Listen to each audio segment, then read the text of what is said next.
नमस्कार, मैं स्वप्निल और आप देख रहे हैं युगचरण न्यूज। दोस्तों, बजट सत्र के दूसरे सेशन का आगाज हो चला है। कल की तारीख यानी 9 मार्च की तारीख से इस सेशन की शुरुआत हुई। सेशन का पहला दिन हंगामेदार रहा और इन सब के बीच नेता प्रतिपक्ष यानी कि राहुल गांधी ने खुलेआम मीडिया के सामने संसद भवन में, संसद परिसर में एक बात का ऐलान कर दिया। ऐलान ये कि प्रधानमंत्री नरेंद्र मोदी इस बार भी लोकसभा के भीतर नहीं आ पाएंगे। आपको याद होगा, बीते सत्र में भी, बजट सत्र के पहले सेशन के दौरान प्रधानमंत्री नरेंद्र मोदी मकर द्वार से लौट गए थे, लेकिन लोकसभा के भीतर नहीं गए थे। और क्या क्या हुआ पहले दिन, सारी घटनाक्रम पर जरा विस्तार से आज चर्चा करेंगे। एक तरफ भारतीय जनता पार्टी ये लगातार पूछ रही है कि क्या कांग्रेस को शर्म आ रही है, लिहाजा आज की तारीख में कांग्रेस को शर्म आ रही है या नहीं आ रही है, यही सीधे सीधे हम कांग्रेस से पूछेंगे। और आज की इस चर्चा में हमारे साथ जुड़ेंगे कांग्रेस के जाने माने प्रवक्ता हैं, आप अक्सर उनको तमाम टीवी डिबेट्स में देखते हैं, सुरेंद्र राजपूत। लेकिन उस डिस्कशन की तरफ चलें उससे पहले एक अपील, यदि आप चैनल पर नए हैं तो चैनल को सब्सक्राइब करते हुए जरूर जाइएगा। एक लंबे अंतराल के बाद आपकी और मेरी मुलाकात युगचरण पे फिर से हो रही है, लिहाजा हम उम्मीद करते हैं कि अब ये मुलाकातों का सिलसिला लगातार जारी रहेगा। सब्सक्राइब करें और फिर सीधे डिस्कशन की तरफ चलते हैं। बहुत बहुत स्वागत है सुरेंद्र जी आपका। बहुत धन्यवाद। सुरेंद्र जी, सबसे पहले जरा आज जो नियमों को ताक पे रखा गया वो क्लिप दर्शकों को दिखाना जरूरी है। आपने भी देखी होगी, लेकिन एक बार और देखिए ताकि सनद रहे। दिखाइए भैया जरा, आज जो है जगदंबिका पाल साहब क्या बता रहे थे, ले आइए। आप 20 दिन से स्पीकर साहब आ नहीं रहे हैं। 20 दिन से आपने, 1 महीने से पहले आपने प्रस्ताव दिया, उन्होंने हाई मॉरल ग्राउंड पर कहा कि मैं नहीं आऊंगा जब तक इसका निस्तारित न हो जाए। तो आप क्या चाहते हैं कि आप डिस्कशन भी नहीं करेंगे और ऑनरेबल स्पीकर फिर इस हाउस में आए भी ना?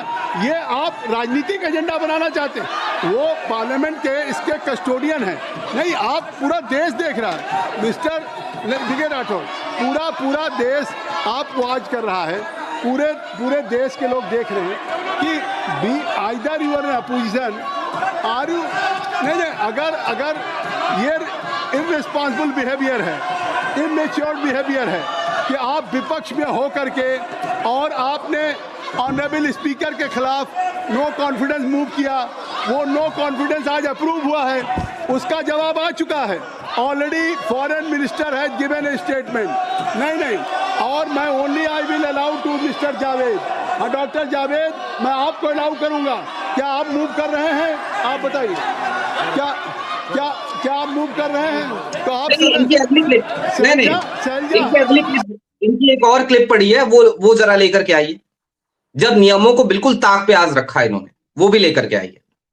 इसमें तो आगे इन्होंने खूब खर्चे पानी सब बताया। फुल अथॉरिटी मिस्टर ओवैसी, माननीय अध्यक्ष ने स्थगन प्रस्ताव की किसी भी सूचना के लिए अनुमति प्रदान नहीं की है। अब मैं कहना चाहता हूं कि माननीय अध्यक्ष जी के खिलाफ आप लोग अविश्वास प्रस्ताव लाए हैं। अभी अविश्वास प्रस्ताव पे कोई चर्चा नहीं हुई। आज वो इसका एजेंडा है, और आज माननीय अध्यक्ष का आदेश मैं पूछना चाहता हूं कि अगर माननीय अध्यक्ष के खिलाफ नहीं, बिल्कुल नहीं, माननीय अध्यक्ष के खिलाफ आप बैठ जाएं, आप सब लोग बैठ जाएं, कृपया आप लोग बैठ जाएं, हटा दीजिए दोनों, हटा दीजिए, बिल्कुल हटाइए। इतना ही दिखाना था बस। सुरेंद्र जी, किस दिशा में जा रहा है लोकतंत्र? पहली चीज तो ये, भाई आपसे तो सवाल पूछा जाएगा। वैसे आप लोग प्रति मिनट 2.5 लाख रुपए खर्च करा रहे हैं, टैक्स पेयर्स का पैसा है। कांग्रेस को शर्म आ रही है, नहीं आ रही है? विपक्ष को शर्म आ रही है, नहीं आ रही है? आज संसद भवन के चेयर से, लोकसभा के चेयर से ये बात कही गई। हालांकि हम इस डिस्कशन के अगले पड़ाव पे चलेंगे कि वो नैतिक था कि नहीं था, कि वो कुर्सी पे नहीं बैठ सकते लेकिन आदेश दे सकते हैं। लेकिन पहला सवाल तो यही है, जरा पहले उनका ही सवाल हम पूछ लें। गोदी मीडिया तो आपसे पूछेगी, हम भी पूछ लेते हैं, रस्म अदायगी कर लेते हैं। भाई शर्म आ रही है आप लोगों को, नहीं आ रही है? हमें तो सच बात है कि बहुत शर्म आ रही है कि लोकतंत्र चूंकि लोकलाज से चलता है, जी लेकिन भारतीय जनता पार्टी ने, भारतीय जनता पार्टी के लोगों ने, इवन ही हमारे पुराने कांग्रेसी हैं पाल साहब, इन्होंने भी बेशर्मी की इंतहा कर दी। जी बेशर्मी की इंतहा। व्हाट्सएप यूनिवर्सिटी का ज्ञान लेकर के आ जाते कि 2.5 लाख रुपए मिनट खर्च हो रहा है, तो भाई बता दो क्या रुपए पर सेकंड खर्च हो रहा है, फिर नैनो सेकंड पे भी आ जाओ। लेकिन साथ साथ आप इस चीज को भी तो देखो ना कि लोकसभा की कार्रवाई में विरोध व्यक्त होना वो लोकसभा का और स्वस्थ लोकतंत्र का ही तो प्रतीक है। और ये हम भी नहीं कह रहे, सब लोग कहते। अरुण जेटली का बयान सुन लीजिए, आप सुषमा स्वराज का बयान सुन लीजिए, सारी की सारी थेथरई जिसको हम कह सकते हैं, लोकतंत्र को ये बहुमत के लाठी तंत्र से चलाना चाहते। बहुमत के लाठी तंत्र से आप सरकारें नहीं चला सकते। आप सरकार बना सकते हैं बहुमत से, लेकिन सरकारें सर्वमत से चलती है। और ये आज जी से नहीं, ये स्वस्थ परंपरा पूरी दुनिया में है, जहां जहां लोकतंत्र स्वस्थ लोकतंत्र है। जहां लेकिन जहां सिर्फ फंसी भारत, ध्यान रखिए। हाँ, सिर्फ भारत एक ऐसी जगह है जहां पे जब से 2014 से भारतीय जनता पार्टी की सरकार आई है, लगातार अपने बहुमत के लाठी तंत्र से लोकतंत्र को मार मार करके खत्म करने पर तुली हुई है। जी आपको मैं 2-3 चीजें बताता हूं। पहली चीज, माननीय अध्यक्ष जी जब अध्यक्ष पद पर विराजमान ही नहीं है तो अध्यक्ष कैसे हैं? भाई अध्यक्ष पद पर तो जो पीठासीन विराजमान होगा उसकी ही भाषा अध्यक्ष की भाषा मानी जाएगी, क्योंकि वही ठीक बात। नियम कानून के तहत चलाएगा। कोई पीछे से कोई कठपुतली की तरह, या तो पाल साहब कह दे कि वो कठपुतली है, उनकी डोर जो है इनके हाथ में है, ओम बिरला जी के हाथ में है, और वो कुछ नहीं कर सकते, वो कोई नियम कानून नहीं जानते हैं। जो ओम बिरला जी उनके कान में फूंक रहे हैं वो कह रहे, या तो वो इस बात को कह दे, लेकिन वो इस बात को भी नहीं कह रहे। सुरेश जी, आज की तारीख में जब ये दूसरी वाली जो बाइट अभी दर्शकों ने देखी, इस पे आज की तारीख में खुद बहुत कंफ्यूज हुआ। मेरी आज इस देश के कुछ बड़े लोगों से बात हुई, बड़े वकीलों से, और मैंने उनसे पूछा क्या ये न्याय संगत है कि अगर अविश्वास प्रस्ताव पेंडिंग पड़ा हो, उस पर चर्चा होनी हो, तो स्पीकर कुर्सी पे नहीं बैठ सकता है, ये नियम है, तो क्या वो अपने ऑफिस में बैठ करके आदेश जारी कर सकता है? इस देश के तमाम बड़े मूर्धन्य वकीलों ने मुझे क्या कहा, उनमें से हालांकि एक आम आदमी पार्टी से भी जुड़े हुए थे, उनके पिता किसी जमाने में आपके अपोजिशन की सरकार में कानून मंत्री रहे, उनसे भी मेरी बात हुई, दर्शक समझ जाएंगे जो समझदार होंगे। उन्होंने यहां तक कहा कि भाई संविधान में इसकी व्याख्या नहीं है, लेकिन ये नैतिक नहीं है, ये पूरी तरीके से अनैतिक है और ऐसा नहीं होना चाहिए। तो क्या आप नैतिकता की उम्मीद कर रहे हैं इनसे? नहीं, आप नैतिकता की उम्मीद करते क्यों हैं? आप तो बड़ी सिंपल सी बात है ना। मैं तो आपसे 2 चीजें और इसको सिंपलीफाई कर दे रहा हूं। हम तो कह रहे हैं कि अध्यक्ष अध्यक्ष हैं, हम तो मानते हैं वो हैं जब तक वो हटेंगे नहीं। ठीक बात है। लेकिन जो पीठासीन है वो क्या है? अगर पीठासीन जो है अध्यक्ष के ऑफिस से या अध्यक्ष के कमरे से या अध्यक्ष की कठपुतली से बन करके चल रहा है, तो पीठासीन का मतलब क्या हो गया? अध्यक्ष पद की कुर्सी पर जो बैठा है वो उस समय सदन का अध्यक्ष है। नियम उसका चलेगा, वो नियम के अनुसार चलाएगा।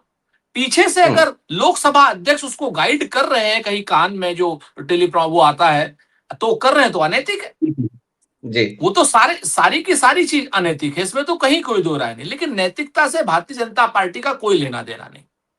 नैतिकता से कोई लेना देना नहीं है, ओम बिरला जी का कोई लेना देना नहीं। अगर ओम बिरला जी पक्षपाती नहीं होते तो हम उनके खिलाफ अविश्वास प्रस्ताव ही क्यों लाते? और मैं आपको बता दूं कि सरपंच हो और चाहे लोकसभा का अध्यक्ष हो, अगर सदन को, सदन के एक सदस्य को भी उनके खिलाफ अविश्वास है, तो कानूनी रूप से वो भले ही ना हटे, लेकिन नैतिक रूप से उसका उसी दिन पतन हो जाता है। पतन हो जाता है, बिल्कुल क्लियर कट है कि अगर लोकसभा में एक सदस्य को भी उनके प्रति अविश्वास का भाव है तो उन्हें गरिमा से पद छोड़ देना चाहिए। एकदम क्लियर है, एकदम कोई, क्योंकि लोकतंत्र जो है लोकलाज से चलता है। सरकारें बहुमत से बनती हैं, सरकारें लेकिन सर्वमत से चलती हैं। सदन में आज की डेट में जो ओम बिरला जी थे, इनको चुनने में विपक्ष की भूमिका भी रही। विपक्ष ने कोई अपना कैंडिडेट नहीं खड़ा किया था, सर्वानुमति से बने ठीक बात है। इससे पहले भी सर्वानुमति से बने थे। तो जो आदमी सर्वानुमति से बना है, उसमें एक बड़े हिस्से को विपक्ष को, यानी लगभग पूरे विपक्ष को उनके ऊपर भरोसा नहीं है, तो उन्हें तो अपने आप ही पद छोड़ देना चाहिए। काहे को वोटिंग की, जैसे ही वो वोटिंग कराएंगे वैसे ही और विवादित हो जाएंगे। इसका मतलब है वोटिंग करने के बाद मान लीजिए उनके संख्या बल उनका ज्यादा हुआ, मान लीजिए, तो क्या मतलब सिर्फ उतने लोगों के अध्यक्ष हैं या पूरे सदन के अध्यक्ष हैं? हाँ, आने वाले समय में सदन तो उनको चलाना पड़ेगा ना। ठीक बात है। तो आज जो है लेकिन जिस तरीके की परंपराएं और रही है जी, एक परंपरा और भी रही है। परंपरा रही है डिप्टी स्पीकर की, और इस बार आपके पास नंबर भी था, उसके बाद भी आपके पास डिप्टी स्पीकर नहीं है। अब मैं सिर्फ आपके मुंह से सुनना चाहता हूं, अगर आज की तारीख में यही अविश्वास प्रस्ताव आया होता, डिप्टी स्पीकर होते अगर आज की तारीख में परंपराओं के हिसाब से, संसदीय परंपरा के हिसाब से, तो आज की तारीख में क्या कंडीशन होती? क्या जगदंबिका पाल इसी तरीके से विपक्ष को फटकार रहे होते? कतई नहीं, कतई नहीं। डिप्टी स्पीकर, देखिए मैं तो आपसे कहता हूं कि सदन को सदन के नियम से चलाइए ना। पाल साहब भी व्हाट्सएप यूनिवर्सिटी से थोड़ी चलाएंगे सदन को। पाल साहब कोई अपने कान में डिप्टी स्पीकर का वो लगा करके थोड़ी चलाएंगे। डिप्टी स्पीकर और पाल साहब में कोई अंतर नहीं, लेकिन अगर डिप्टी स्पीकर तो भारतीय जनता पार्टी ने जिसको कहा जाए लोकतंत्र को खत्म करने के लिए नहीं दिया, इस बार भी नहीं दिया, पिछली बार भी नहीं दिया। भारतीय जनता पार्टी चूंकि लोकतंत्र में भरोसा नहीं करती। हम लोग क्या मांग रहे थे सदन में? हम लोग यही तो मांग रहे थे कि हमारे 1 करोड़ से ज्यादा भारतीय गल्फ कंट्रीज में फंसे हुए, आप उन पर बात कीजिए। वो कहते हैं कि नहीं सर, सुमोटो हम बयान देंगे। सुमोटो बयान में क्या होता है कि हम बयान देंगे, हम आपका सवाल भी नहीं लेंगे, हमें जो कहना है कह करके सदन से भाग जाएंगे। भगोड़े हैं। ना नरेंद्र मोदी जी सदन में आ रहे हैं, ना ओम बिरला सदन में आ रहे हैं, जयशंकर सदन में बयान दे करके भाग जा रहे हैं, क्योंकि सदन को फेस करने की अब इनकी मॉरल ग्राउंड खत्म हो चुकी है। नरेंद्र मोदी जी पूरी दुनिया में कुख्यात हो चुके हैं कि आप इजराइल गए थे, पिछले 1.5 साल में इजराइल कोई भी दुनिया का बड़ा नेता नहीं गया, सब लोगों ने इजराइल से दूरी बना के रखी। सिर्फ नरेंद्र मोदी इजराइल गए और उसके 2 दिन बाद वहां से युद्ध छिड़ गया और खामनेई साहब को शहीद कर दिया गया आपके सामने। इजराइल ने ईरान को पूरी तरीके से तबाह बर्बाद कर रखा है। 165 बच्चियां मार दी उनकी। आप देखिए ना, इधर उधर की बातें कर रहे हैं। 165 बच्चों को हत्यारे, एप्स्टीन फाइल वाले, जितने एप्स्टीन फाइल वाले हैं वो सब युद्ध कर रहे हैं या फिर चुप है। जितने एप्स्टीन फाइल में जिनका नाम है या तो युद्धरत है और या फिर चुप है। सारे के सारे, आप चाहे इजराइल के लोगों को लीजिए, चाहे जो सऊदी अरब के, ओमान के, कतर के जितने तमाम लोग एप्स्टीन फाइल में आए हैं, चाहे हमारे यहाँ के हरदीप पुरी जी को, उनके बॉस को ले लीजिए, किसी को भी उठा लीजिए, जिन जिन का नाम एप्स्टीन फाइल में है, सब या युद्ध की तरफ है, कोई बुद्ध की तरफ नहीं। और किससे लड़ रहे हैं? पहले एप्स्टीन फाइल में 12-12, 13-13 साल की लड़कियों के साथ उनका दुराचार, कदाचार, यौनाचार सामने है आपके। और उसके बाद आज 165 ईरान की बच्चियों को मारने वाला, उसके लिए चुप है ये लोग, कुछ नहीं बोल रहे पूरी दुनिया में। ये अपने आप में इतनी भयावह स्थिति है। अगर हमारे माननीय सदस्य सारे ये कह रहे थे कि भाई सुमोटो नहीं, इस पर बहस होनी चाहिए, क्यों नहीं होनी चाहिए इस पर बहस? पूरा पश्चिम एशिया संकट में है, हमारी एनर्जी की जरूरत कंप्रोमाइज कर दी है। अमेरिका हमको कह रहा है कि आप 30 दिन का ही आप तेल रूस से खरीद, जैसे अमेरिका हमारा बाप हो गया हो। भाई भाजपा का हो जाए, हम लोगों का तो नहीं है। 30 दिन का तेल, और वो भी जो होल्ड पे है, वो भी जो होल्ड पे है, जो जहाज अपने आसपास में है। हाँ। तो अब ये सारी की सारी चीजें अगर हम उस पर चर्चा करना चाहते हैं सदन में, तो क्यों नहीं करेंगे? अभी तक तो ये भाजपा वाले शशि थरूर कर रहे थे। आप शशि थरूर का भी बयान सुन लीजिए, वो भी कह रहे हैं कि भाजपा जो क्या नाम सदन नहीं चलने देना चाह रही है, इस पर बयान होना चाहिए, बात होनी चाहिए। क्यों नहीं कर रहे भाई? कल तक शशि थरूर को अपना बाप मान रहे थे ना ये लोग। वो तो आपका मास्टर स्ट्रोक रहा है। शशि थरूर ने तो पता नहीं कौन सा मास्टर स्ट्रोक खेला है, वो बात की बात है। अभी हम कांग्रेस पे चर्चा नहीं करना चाहते।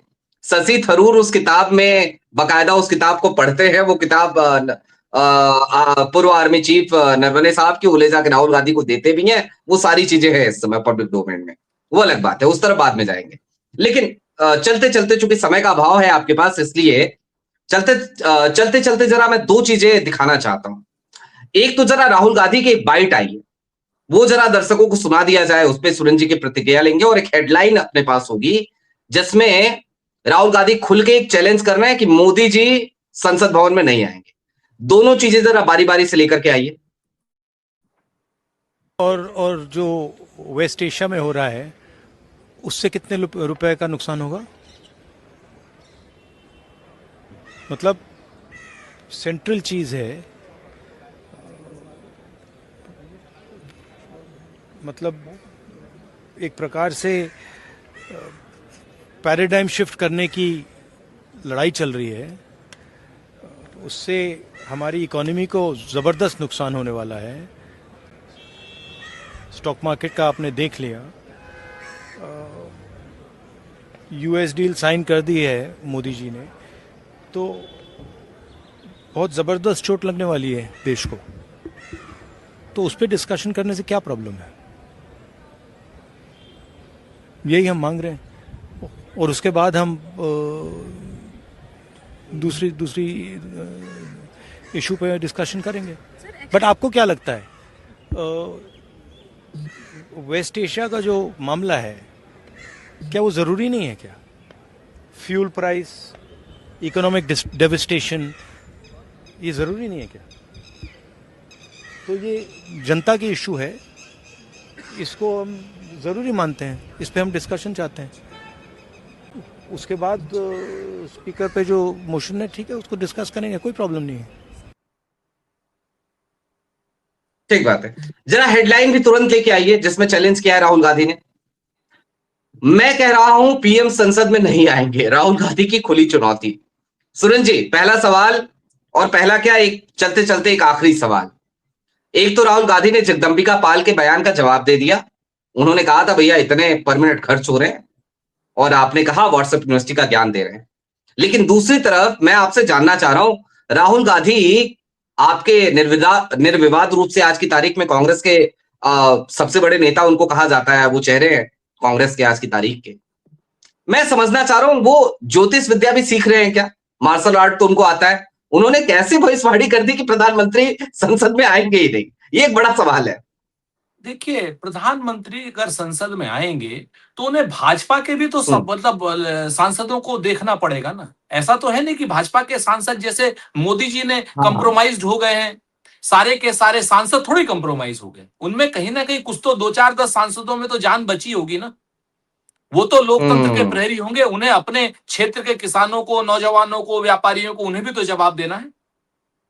मतलब मोदी जी अपने सांसदों को चेहरा नहीं दिखा पाएंगे, खाली पूरी संसद खाली इस समय मोदी जी देश को नहीं चेहरा दिखा सकते।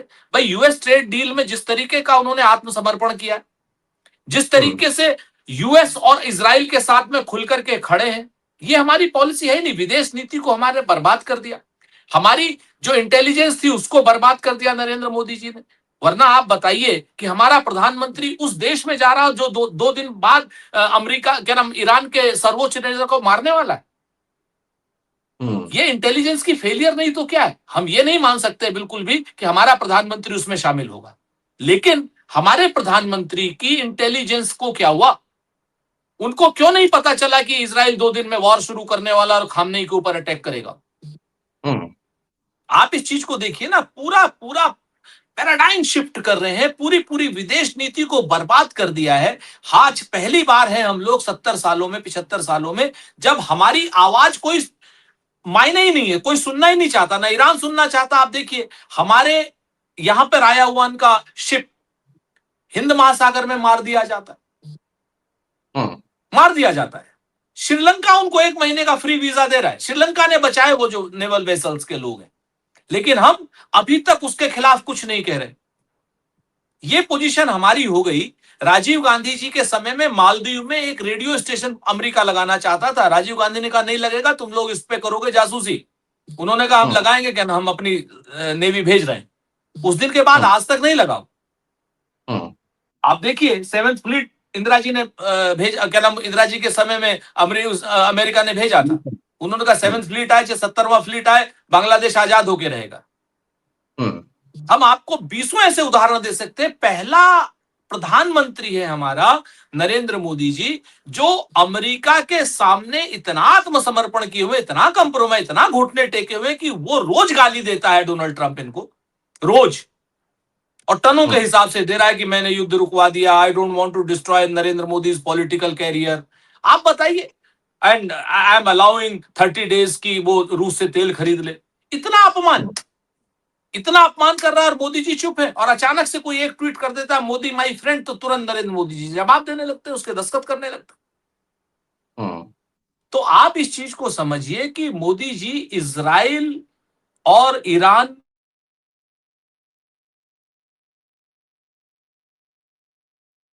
की आवश्यकता नहीं है, ये सीधे सीधे राइटिंग ऑन द वॉल है।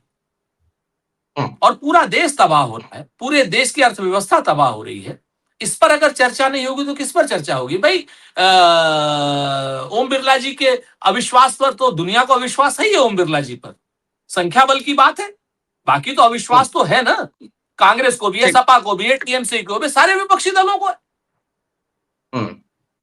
तो अविश्वास तो उनके ऊपर है ही है। आप संख्या की बात करने की बात क्यों करते हैं जब देश जिस समय परेशानी में, 1 करोड़ देशवासी जीसीसी में पड़े हुए हैं। ठीक बात है। भारत की साख खतरे में। ठीक बात है, भारत की साख खतरे में। और कुल मिलाकर एक बात समझने की जरूरत है, जब एक विदेशी इस देश की धरती पे आकर के हमें ये चैलेंज करे और उस मंच से चैलेंज करे जिस मंच पे प्रधानमंत्री मोदी भी हों सामने, तो फिर सोचने की जरूरत है। और वो चैलेंज क्या करे कि हम आपको चीन की तरफ मौका नहीं देंगे। तो फिर सोचने की जरूरत है कि इस देश की संप्रभुता का क्या।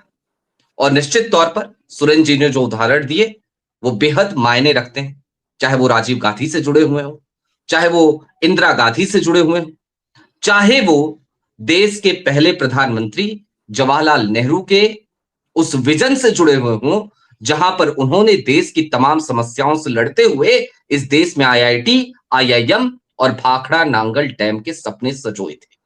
वो आइडिया ऑफ इंडिया था। आज आइडिया ऑफ इंडिया को ताक पे रखकर क्या किया जा रहा है? क्या ये आइडिया ऑफ यूएस है? क्या ये आइडिया ऑफ इजराइल है? या फिर कि देश के विदेश मंत्री की भाषा में ये न्यू नॉर्मल है? वो समझने की जरूरत है।